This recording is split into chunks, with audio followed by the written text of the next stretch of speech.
রাসূলকে নিয়ে যে বাজে কথাগুলো বলা হয়েছে, এদের মধ্যে একটা প্রচলিত কথা আছে, যেরকম খাস সম্পত্তি সবার অধিকার, যেমন ওরা বলে নারীদের নাভির নিচের অংশ নাকি খাস সম্পত্তি, যেরকম নাউযুবিল্লাহ।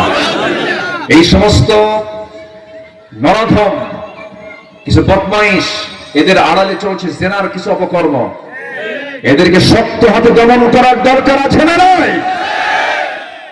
আমরা বুঝে শুনে কথা বলি, না জেনে বলি না, চিন্তা করে স্টাডি করেছি আগে। এরা চাচ্ছে কেমন করে একটা উস্কানি দিয়ে একটা দেশে হট্টগোল সৃষ্টি করা যায়। বাতিলে এদেরকে চূড়ান্ত পিটাইয়া ঝোলা করা দরকার। বদমাইশ এগুলো, নামাজের কোনো খবর নাই তো এদের। নারী পুরুষ এক জায়গায় হয়ে যায়, মনের পর্দা বড় পর্দা, বাইরের পর্দা উঠাও রে খাজা, দিল কর তাজা, ইসমে জালাল গাজার কোন কি খাওয়া হালাল, যেরকম নাউযুবিল্লাহ।